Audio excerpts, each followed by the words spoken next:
Sinal da Santa Cruz, livrai-nos Deus, nosso Senhor, dos nossos inimigos, em nome do Pai, do Filho e do Espírito Santo. Amém. Amém. Salmo 71,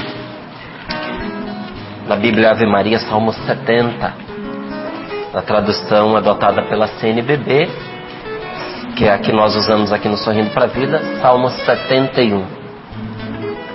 E assim nos faz orar o Espírito Santo nesta manhã. Em Ti me refugio, Senhor, que eu não seja confundido para sempre. Liberta-me, defende-me pela Tua justiça, atende-me e salva-me. Sê para mim uma rocha de defesa, uma fortaleza para minha salvação, porque és meu rochedo e meu refúgio. Meu Deus, salva-me da mão do ímpio, do poder do malvado e do opressor. És Tu, Senhor, a minha esperança. És minha confiança, Senhor, desde a minha juventude. Sobre Ti me apoiei desde o seio materno, e desde o colo da minha mãe és minha proteção. Em Ti está sempre o meu louvor. Muitos se espantavam ao ver-me, mas Tu és o meu abrigo seguro. De Teu louvor está cheia a minha boca, de Tua glória o dia todo. Não me rejeites no tempo da velhice, não me abandones quando diminuem minhas forças, pois contra mim falam meus inimigos. Os que me espreitam tramam juntos, dizendo: Deus o abandonou, persegui-o, agarrai-o, porque não há quem o liberte. Ó Deus, não fiques longe de mim, meu Deus, vem logo ajudar-me. Sejam confundidos e aniquilados os que me acusam, sejam cobertos de infâmia e de vergonha os que querem me arruinar. Eu, porém, não perco a esperança, multiplicarei o Teu louvor. Nem vou terminar esta palavra antes de pedir para que você repita isso que está aqui. Eu, porém, não perco a esperança, multiplicarei o Teu louvor. Onde você estiver agora, proclame esta palavra, dizendo: eu, porém, não perco a esperança. Multiplicarei, Senhor, Teu louvor. Minha boca anunciará a Tua justiça, sempre proclamará a Tua salvação, que não sei avaliar. Virei com o poder do Senhor, recordarei que só Tu és justo. Virei com o poder do Senhor. Versículo 20. Fizeste-me provar muitas angústias e desventuras. Tornarás a dar-me a vida. Me farás subir de novo dos abismos da terra. Aumentarás minha grandeza e outra vez me consolarás. Palavra do Senhor. Graças a Deus. Palavra maravilhosa. Lindo mesmo. Que palavra abençoada. Em Ti me refugio, Senhor. Em Ti eu me guardo. Em Ti eu me escondo. Que tendo sido atingido pelo mal, eu não fique atordoado, perturbado, confundido para sempre. Todos nós, gente, de vez em quando recebemos um golpe na vida que deixa a gente, olha, sem rumo. Às vezes essa pancada vem pela vida mesmo. É um acidente, é uma doença, é uma condição que obriga a gente a se afastar de pessoas que nós amamos. São coisas da vida que vão acontecendo. coisas naturais, mas que trazem dor, trazem sofrimento para nós. Às vezes a pancada vem por alguém que resolveu nos fazer o mal. E aí a pessoa nos ataca, a pessoa bate contra nós, a pessoa nos persegue, como diz aqui a palavra, fala mal da gente, não é? Se determina a nossa destruição e começa mesmo a confabular com outros. Vamos aproveitar agora que ele está enfraquecido, vamos aproveitar agora que ele perdeu o chão por debaixo dos pés, que ele errou, que ele cometeu um pecado, que ele agora caiu em desgraça, está com uma fama, as pessoas já não estão do lado dele. Vamos aproveitar agora e puxar o tapete desta pessoa, porque a ruína vai ser total. Às vezes vem pelas mãos dos outros, até por quem julga a gente, pelas etapas da vida da gente, como diz esta palavra. Já está velho, já não tem nada que dar, já passou o tempo dele, vamos aproveitar agora, botar essa pessoa no lugar dela, vamos quebrar ela no meio. Às vezes vem pelas mãos dos outros. E às vezes esse golpe que deixa a gente confuso, sabe, perdido, sem rumo, vem pelos nossos pecados. Esse é o pior. A gente que vai caminhando tão bem na amizade de Deus, na presença de Deus.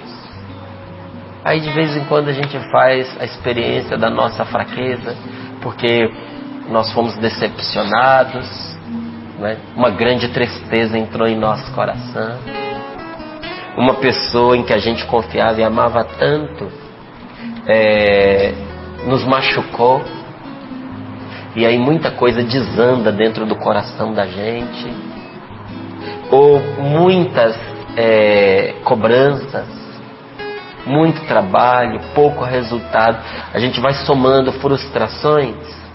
E aí num momento da vida, a gente que estava caminhando com Deus comete a loucura, faz a idiotice de se permitir cometer certos pecados que caem sobre nós como uma montanha para a nossa destruição.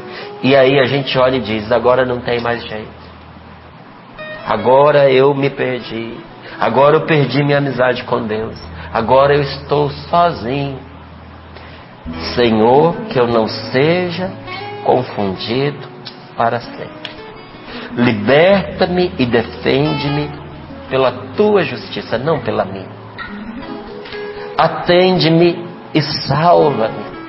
Gente, mesmo que nós tenhamos descido ao inferno por causa de um mal que nós fizemos, de um pecado que nós cometemos, nós nunca podemos perder a esperança de que o Senhor vai nos salvar, porque Ele nos salvará. A primeira coisa, a mais urgente que nós devemos fazer quando nós afundamos no abismo é recorrer a Deus, é pedir a Deus, é clamar pelo socorro de Deus, que virá e não falhará.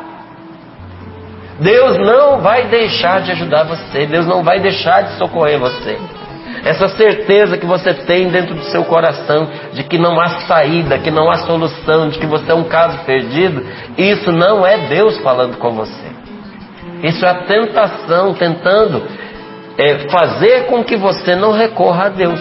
Porque o demônio sabe que se você voltar para Deus, se você recorrer a Deus, o Senhor levantará você do mais profundo abismo. Deus é poderoso e suficientemente amoroso para nos arrancar mesmo das profundezas do inferno. E o que a gente não sabe, o demônio tem certeza. Então que essa seja a sua oração nesta manhã. Liberta-me, defende-me, Senhor, pela tua justiça, atende-me e salva-me. Sê para mim uma rocha de defesa, uma fortaleza para a minha salvação. Gente, que palavra abençoada, que palavra maravilhosa.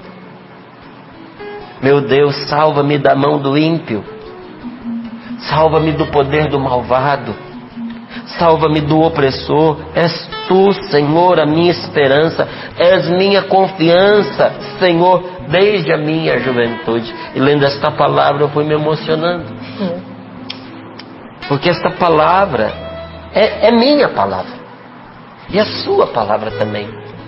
Deus a deu para mim, Deus a deu para você. Porque eu olho para a minha história, olho para o meu passado. Levou um tempo para eu viver a minha conversão. Para eu iniciar de verdade um processo de conversão. Mas eu sou obrigado a reconhecer de que desde que eu me entendo por gente, esta palavra se cumpre na minha vida. Senhor, versículo 5 em diante, és tu, Senhor, a minha esperança. És minha confiança, Senhor, desde a minha juventude. Sobre ti me apoiei desde o seio materno. Desde o colo da minha mãe, és a minha proteção. Em ti está sempre o meu louvor. Desde a minha juventude. A gente não tem mestre melhor nem maior do que o Espírito Santo. Porque numa época em que eu nem sabia que existiam os grupos de oração carismáticos, eu estava ali, já pela graça do Espírito Santo, aprendendo a rezar. Eu me lembro que o meu momento mais antigo de oração sozinho, eu tinha 5 anos de idade. Lembro direitinho o que eu estava fazendo, onde eu estava. Eu estava além do quintal da minha casa, sentado numa poça de barro, brincando com lama e vendo o pôr do sol. E naquele momento, o meu coração se elevou a Deus. Ninguém nunca tinha me falado que oração a gente faz espontaneamente. Com 4, 5 aninhos de idade, nem Pai Nosso a gente sabe rezar ainda. Está aprendendo, os pais rezam conosco. Mas ali o meu coração estava em Deus. E depois, muitos anos depois, eu fui entender que ali sozinho, brincando com terra, eu elevei a Deus o meu louvor. Eu adorei o Senhor naquele momento.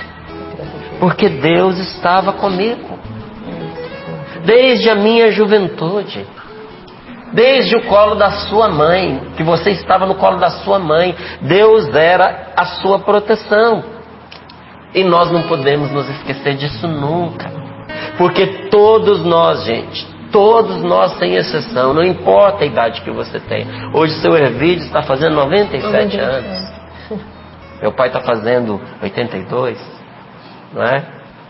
Tantas pessoas pelo Brasil hoje, já com bastante experiência acumulada, não é? Não importa a idade que você tenha. Esta palavra é para você. Todos nós precisamos de alguém a quem recorrer. Nós entramos neste mundo, gente, sendo cuidado pelas pessoas. E nós saímos deste mundo sendo cuidado pelas pessoas. É tão interessante o ciclo, né? A gente entra nesse mundo chorando, precisando de quem troque as nossas fraldas, coloque comida na nossa boca, penteie o nosso cabelo, cuide de nós. E a gente sai deste mundo precisando de alguém que troque as nossas fraldas, penteie o nosso cabelo. Quantos, né, precisaram viver essa experiência? Coloque comida na sua boca. Ai, Márcio, Deus me livre, não quero que seja assim comigo não. Então você não vai poder viver tempo suficiente, porque se você viver tempo suficiente, você vai precisar de ajuda para trocar a sua roupa íntima. Até porque, dependendo do tanto de tempo que você viver, às vezes a coluna já não obedece mais, né? Vai precisar de ajuda. Vai precisar de ajuda, às vezes, para colocar comida na boca. Todos nós precisamos de alguém a quem recorrer e precisamos também de uma casa para onde voltar. Gente, como é triste a pessoa, depois de tantos anos de vida, ela joga fora a casa dela, a família dela. Agora que os meus filhos estão criados, eu vou viver a minha vida. Eu viver ao lado dessa mulher, eu viver ao lado desse homem por causa dos meus filhos. Olha, toma cuidado, presta atenção. Por que tem tanto casal que viveu tantos anos juntos, aparentemente bem, e de repente, numa certa altura da vida, um dos dois decide que não vai mais viver junto. E a pessoa não sabe explicar. Por que ela tomou a decisão de ir embora? Preste atenção. Tem muito casamento que acaba quando os filhos vão embora de casa. E aí a pessoa perde aquele vínculo, não é, de que estava com o marido, estava com a esposa, para dar sustento, para dar suporte para os filhos. Até esquece, os filhos vão embora, perdeu a razão de ser no seu matrimônio. A gente não vive casado por causa dos filhos. A gente se casa porque Deus nos fez junto com aquela pessoa. Nos deu uma vocação junto com aquela pessoa. Nos deu um ao outro como companheiro, como ajuda adequada. Por isso é tão difícil e traz tanto problema para a família quando a esposa põe os filhos acima do marido, quando o marido põe os filhos acima da esposa, quando marido e mulher amam mais os seus filhos do que um ao outro. Isso traz desequilíbrio para dentro de casa e doença emocional para os filhos. Que a pessoa pensa assim, mas se eu amar muito meu filho vai ser uma pessoa serena e equilibrada. Mas como? Se ele olha para a mãe que não ama o suficiente, o pai dele. Se ele olha para o pai que não ama o suficiente, a mãe dele. O que traz segurança para uma criança dentro de casa é que pai e mãe se amem. Porque ele percebe que ele é fruto do amor daqueles dois, que aquele relacionamento não está ameaçado, que aquele relacionamento não vai ser destruído pelas dificuldades da vida. Isso dá estabilidade para a criança. Sabe? E tem gente que deixa isso se desfazer, porque às vezes nem prestou atenção, mas viveu a vida em função dos filhos, e agora que os filhos se foram, para que estar junto? E a gente perdeu a casa para onde a gente podia voltar. Porque a casa para onde a gente pode voltar não são paredes de tijolos, não é telhado, é a família que nos espera. Voltar para casa, gente, quer dizer ter um ninho de amor capaz de nos receber, pessoas que nos conhecem, nos amam e nos aceitam como nós somos. Mas mesmo para aquele que está dizendo, ouvindo esta palavra, eu deletei a minha família, eu joguei fora a minha vida, eu não tenho a quem recorrer, eu não tenho, Márcio, essa casa para onde voltar. Tem sim. Porque Deus, sabendo da nossa loucura, Deus sabendo das nossas ilusões, e que a gente faz besteira por causa de nada, Ele se tornou para nós. Além dessa casa que eu disse, que é tão importante a gente cultivar, o Senhor se tornou para mim e para você aquele a quem a gente pode recorrer. Sempre. O Senhor se tornou para nós a casa para onde nós podemos voltar. E saber disso já é um bem, ainda que você não precise recorrer agora. Sabe? Só de você saber que você tem uma casa para onde voltar, alguém com quem você contar, isso já é um bem, mesmo que você não use de imediato. Olha, mais importante do que a gente precisar do amigo é você saber que ele está lá. Que se você precisar, você tem com que contar. Você vai viver a vida inteira sem precisar recorrer a ele. Às vezes você mais ajuda até do que recebe, mas você sabe que se você precisar, você tem um amigo. Isso faz a gente feliz. Como é importante a gente ter bons amigos. Ontem eu ainda conversava com um irmão nosso aqui de comunidade.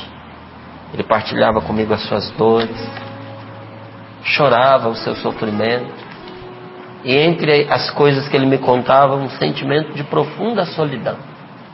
Porque nós podemos viver dentro de uma comunidade cheia de gente e sermos sozinhos, gente. Nós podemos viver enfronhado dentro da igreja e sermos sozinhos. Tão sozinhos quanto uma pessoa no metrô da Sé às 6 da tarde. Uma multidão. Cercado de tanta gente. E sozinho. Eu falei aqui isso já outras vezes. Para mim não tem um lugar melhor para eu trabalhar, para eu estudar, do que o aeroporto. Estou lá esperando o avião, cheio de gente lá, e você está sozinho. Como que você pode estar sozinho cercado de tantas pessoas? Pois é, porque a solidão é um estado de espírito. E eu dizia para ele: tenha bons amigos. Porque amigos não dá para ter muitos. Não dá para ter muitos. A gente consegue ter poucos, mas que sejam bons. A palavra de Deus diz a mesma coisa em relação a filhos.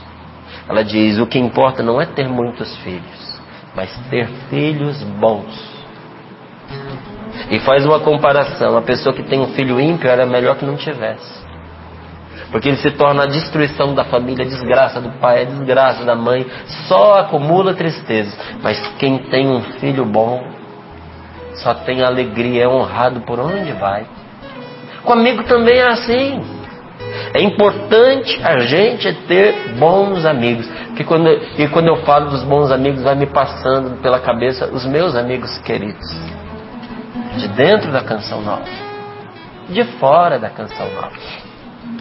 Aquelas pessoas que têm uma alma em comunhão com a sua. Aquela pessoa que você sente aqui, ela sente lá. É tão interessante, gente, o que acontece na amizade, que o Espírito Santo, ele abençoa a amizade de uma tal forma, que mesmo que os amigos fiquem um tempo sem se falar, o que um vive, o Espírito Santo conta para o outro. É engraçado, né? É interessantíssimo. E não é fofoca não, porque ele conta coisa boa. Ou avisa que o outro está precisando de ajuda. Porque existe uma sintonia do coração. Existe. E saber disso, que você tem essa pessoa, isso é maravilhoso. Porque o que cura a solidão, tem gente que pensa que o que cura a solidão é você ter marido, é você ter mulher. Tem pessoas iludidas, achando assim: quando eu casar, eu não vou ser mais sozinho. Olha, tem tanta gente casada que se tornou sozinha depois que casou. Não era. O camarada não era sozinho. Ele tinha amigos, e tinha amigo de verdade, tinha amigo bom. Sabe, tinha companheiro, casou com uma mulher que atrapalhada, desequilibrada, acabou com as amizades dele, afastou ele da família, ele ficou sozinho. Ela isolou ele de todo mundo porque queria ele só pra ela. Só que ao mesmo tempo ela nunca foi pra ele a companheira que ele precisava. Quantas mulheres viveram a mesma experiência? Ai, quando eu casar, eu não vou ficar só, eu não vou ser só, queria ter alguém para eu chamar de meu. Pois é, aí teve. Aconteceu igual eu contei aqui. Aquele homem, às vezes dominador, às vezes bruto, às vezes até com medo de que a esposa conte para as pessoas o que ela vive dentro de casa, foi cortando os relacionamentos dela, foi tirando ela de casa, foi tirando da família, foi tirando dos amigos. E ela foi ficando cada vez mais isolada. E ao mesmo tempo ele não era para ela um companheiro que ela precisava. O que cura a solidão, gente, não é arrumar namorado, namorada, noivo, casado, marido, mulher. O que cura a solidão é você ter um amigo. Se você tiver um amigo bom de verdade, de solidão você não morre. De solidão você não sofre. Vai fazer falta casar. Aí essa é uma outra etapa, né? Vai fazer falta. Aí você pede a Deus a pessoa para sua vida também e vai atrás, porque também é conquista. Mas é tão bom quando a gente que vai casar tem amigos, porque aí a gente não confunde o casamento com a necessidade de ter uma amizade. A gente não fica desesperado para ter alguém só porque a gente está sozinho. A gente não fica que nem aquela pessoa que não pode certo tipo de comida, mas está com tanta fome que se você pôr na frente dela, ela come e vai passar mal depois. Porque para ela está tão desesperada de fome que qualquer coisa serve. Tem gente que às vezes parece que escolhe assim para casar. O que apareceu eu estou trazendo porque está faltando, então o que vier é lucro. Não é lucro não. Cura o coração da solidão pela amizade. Aí você vai ter equilíbrio. Aí você vai poder ter discernimento para você escolher com calma quem vai ser o companheiro da sua vida, quem vai ser a companheira da sua vida. E quando essa pessoa chegar, essa pessoa precisa também se converter no seu grande amigo, na sua grande amiga. Mas nós não estamos sozinhos.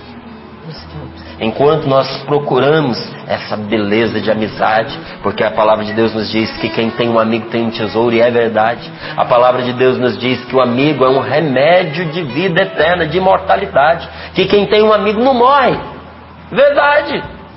Enquanto a gente procura esse amigo, que é coisa rara, E quando a gente acha, a gente não pode perder, Deus é o nosso amigo de todas as horas. Ele nos salva. E do que nos salva o Senhor? Diz aqui a palavra.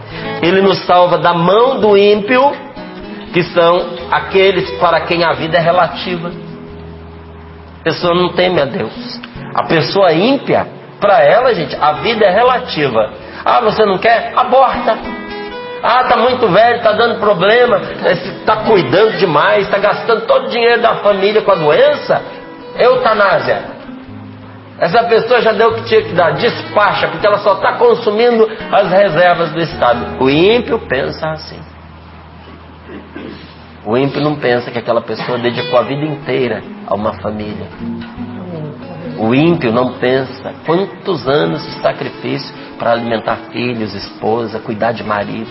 O ímpio não pensa assim, porque o ímpio é um ingrato. Até a palavra ímpio já revela. O que é o ímpio? É aquele que não se põe na condição de filho. Ele é criado por Deus, é filho de Deus, mas é como se ele não fosse, porque ele vive assim, como uma pessoa que não tem piedade, sentimento filial dentro do coração. Literalmente o que as pessoas dizem, é filho de chocadeira. Entendeu? É uma pessoa sem sentimento de amor por pai e por mãe, como se tivesse brotado do nada no mundo. Para essa pessoa a vida é relativa. A gente não pode medir força com gente assim, porque eles matam a gente se precisar. A palavra de Deus nos diz, nunca se isole, está lá, Eclesiástico, nunca se isole com uma pessoa violenta que não gosta de você. Porque quando você estiver sozinho com ela, ninguém sabe o que vai acontecer. E depois só vai ter a palavra de quem ficou, às vezes dele, porque você já foi pro saco já. Assim é o ímpio, não é? Senhor, salva-nos da mão do ímpio, daqueles que não temem a Deus. Senhor, salva-nos do poder do malvado, da maldade que atua, da maldade que age. Porque não é o sentimento que faz uma pessoa má, gente, mas é o que ela faz com o sentimento que ela traz. Porque sentimento de maldade eu tenho, você tem, nós temos, todos nós aqui temos as maldades nossas. Mas existe uma diferença entre você sentir e você fazer. Quem é a pessoa má? É a pessoa que pratica o mal.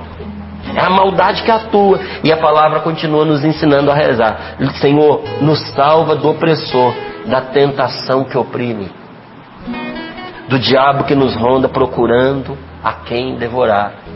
Mas nós que rezamos e pedimos a proteção de Deus, nós precisamos buscar em Deus o nosso refúgio.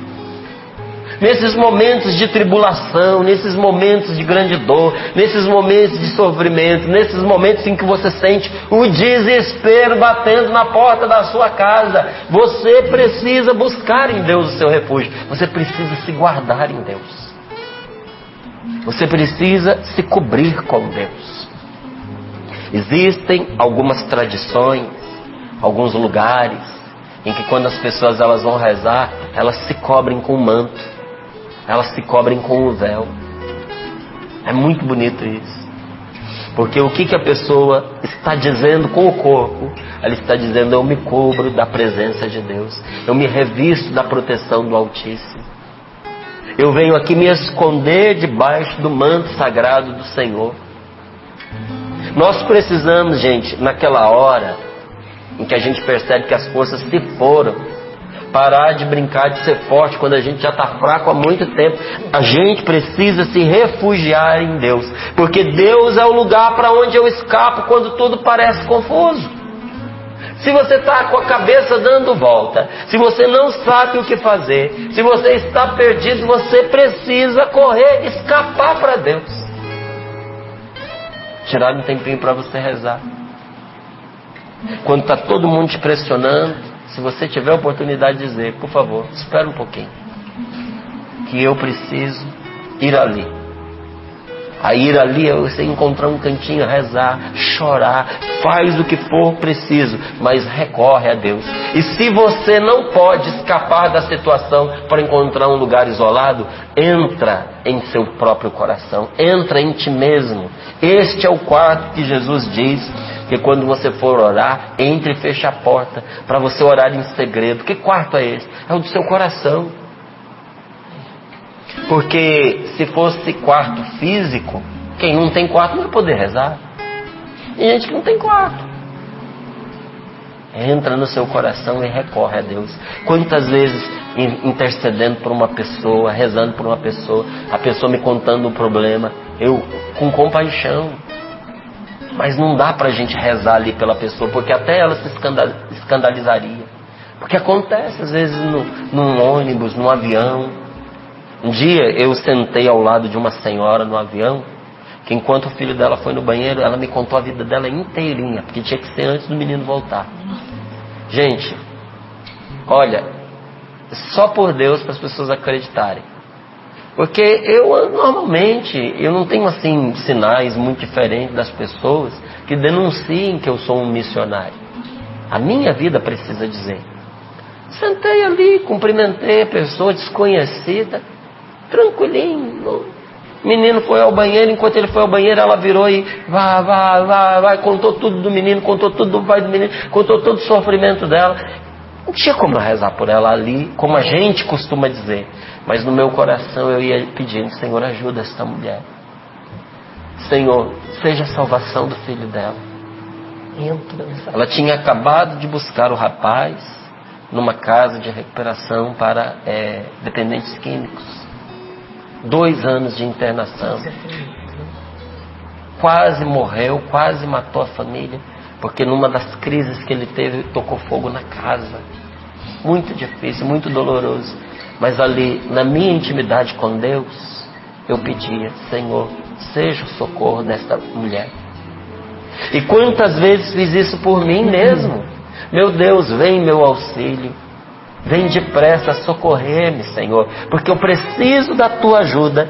Então, Deus é o lugar para onde eu escapo quando tudo parece estar caindo à minha volta, desmoronando, quando já não me resta mais nada a fazer. Eu preciso recorrer a Deus, de joelhos no meu quarto, num cantinho isolado, ou ainda que seja dentro da minha alma. É o lugar mais importante, porque quando mais nada me resta, ainda me resta Deus.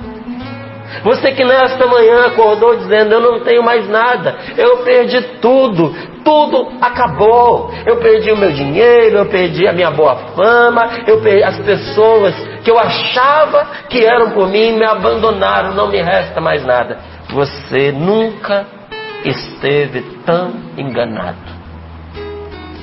Resta tudo para você, porque te resta Deus. Porque quando a vida nessa terra acabar, tudo que você chama de meu vai ficar. O único que estará ao seu lado no momento da sua partida foi aquele que estava ao seu lado no momento da sua chegada: Deus. Quando você chegou nesse mundo, você só tinha uma coisa além da sua vida: Deus. E se você ainda quiser, porque Ele respeita a nossa vontade, você o terá no momento da sua partida. Se você não tiver Deus na sua vida, tudo que você conseguiu com seu esforço, mais cedo ou mais tarde você vai perder. E talvez você perca de uma tal forma que você nunca mais vai conseguir recuperar. Você não vai ter ânimo, você não vai ter coragem, você não vai ter força. A mágoa dentro do seu coração pela perda que aconteceu vai ser tão grande. Você vai ficar deprimido, você vai chorar. Você vai se desvalorizar porque você se media pelas suas conquistas. Você era a pessoa que tinha tantas coisas. Tadinho de você. Tinha tudo, mas ele não tinha Deus. Agora, se você tem Deus, podem tirar tudo de você, que você recupera de novo, em menos tempo e melhor. Esse era um dos grandes escândalos, gente, do cristianismo no começo, porque quando ainda era proibido ser cristão, que o império não tinha se convertido, o império lá de Constantino, a punição para quem era cristão, a primeira delas era destituir a pessoa de todas as suas propriedades. Então, se você era condenado pelo crime de ser cristão, O que o império fazia? Tirava a sua casa, tirava a sua fazenda, tirava as suas posses, tirava os animais que você tinha, tirava os seus tesouros, entravam na sua casa, vasculhavam tudo, pegavam joias, você ficava com a mão na frente e outra atrás. Então eles consideravam isso uma punição, uma lição. Estava de bom tamanho. Você perdia a casa, você era colocado no olho da rua. Você, sua esposa, seus filhos, seu marido, nada para você. Você é cristão? Só que passava um tempo, a pessoa era presa de novo. E quando prendiam ela de novo, o escândalo, porque ela tinha ainda mais do que o que foi tirado dela quando ela foi presa. Porque os cristãos se ajudavam, eles sabiam dividir, e a pessoa ganhava experiência, amadurecia. Olha, é uma força, gente. Nós temos Deus na nossa vida. Se você tem Deus, não vai faltar ajuda, não vai faltar recurso, não vai faltar saída. Mas Márcia, a saída ainda não chegou. Mas vai chegar. Você fique atento e esperançoso. Não foi o que Jesus falou para nós? Vigiai e orai. Agora tem gente que perde a ajuda que chega porque é desatento. Tem gente que é atrapalhado na vida e também na vida espiritual. A pessoa é desatenta de tudo. Você fala para ela, ó, fica aqui, o ônibus vai passar. É o único, você não pode perder. Aí daqui a pouco você está vendo ela lá no celular, mandando mensagem, brincando, vai para casa a pé, porque passou. Passou, o que? Não tinha o recurso? O recurso existia. O que não existia era a atenção da parte dela para agarrar o recurso quando ele chegou. Vigiai e orai. Fique atento, fique atenta ao socorro de Deus que não falta. Desde o colo da sua mãe, diz aqui a palavra de Deus, Deus é aquele que te protege. E se Deus te trouxe até aqui, Ele pode te levar muito mais longe. Olha até onde você chegou, até que momento da sua vida, até que etapa. Cheguei aos trancos e barrancos, né, Márcio? Mas cheguei, pois é, aos trancos e barrancos. Agora não precisa ser mais aos trancos e barrancos. Pode ser nas asas do Espírito Santo, na força de Deus. Porque quem é de Deus não vai aos trancos e barrancos. O caminho não é fácil, mas o caminho é reto. Não é o que diz a palavra de Deus? Que a pessoa de Deus caminha com retidão? Então você vai ter certeza disso. Não é fácil, a caminhada é exigente, mas não mais aos trancos e barrancos.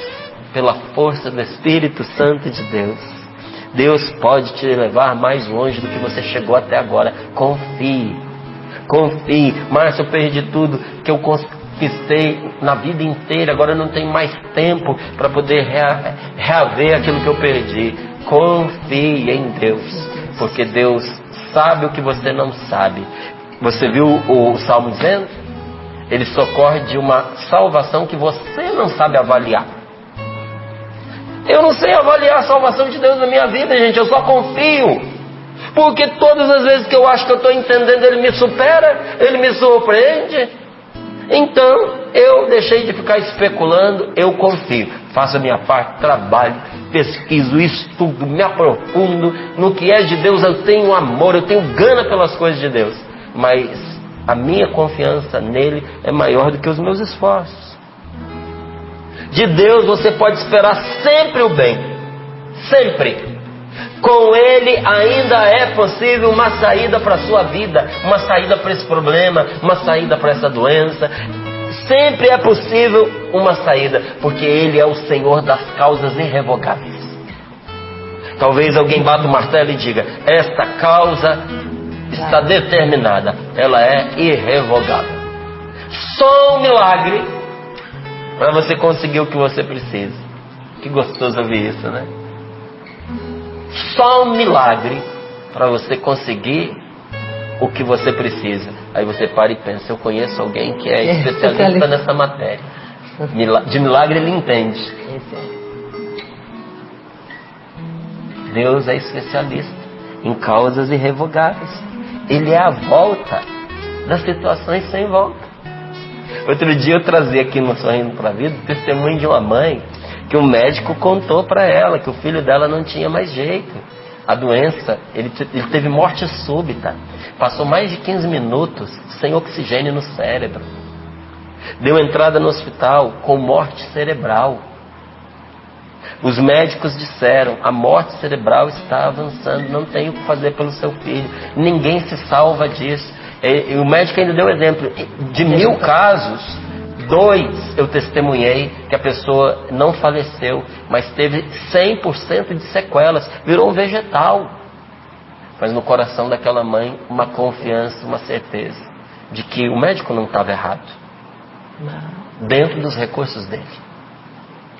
Mas ela tinha um recurso que o médico não conhecia. E ela e o marido, a mãe do Gabriel, que eu testemunhei aqui, ela e o marido se debruçaram sobre o filho. E o choque para a equipe médica, que no momento em que ela e o marido rezaram pelo filho, a morte cerebral estancou, parou. E a médica foi lá e contou para ela: no momento que vocês rezaram, houve uma interrupção da morte cerebral. E sabe como é que a mãe terminou esse testemunho? Eu trouxe aqui o meu filho de 23 anos, sem nenhuma sequela, para dizer que quando Deus quer, a morte tem que se dobrar. Ele é o Senhor das situações sem volta. Ele é sim, quando o mundo inteiro nos nega uma outra chance. Talvez você esteja dizendo: o mundo não me dá uma outra chance, eu já passei da idade, eu não consigo mais emprego, as pessoas não acreditam em mim. Deus é sim para você.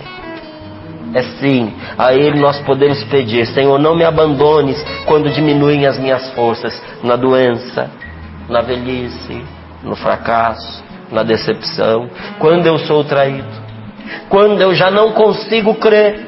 E tem hora que a gente não consegue acreditar.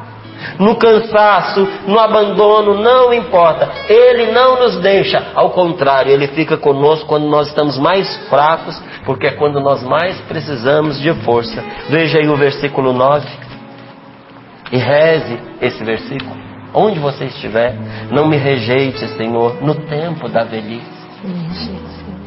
Não me abandone, Senhor, quando diminuem as minhas forças.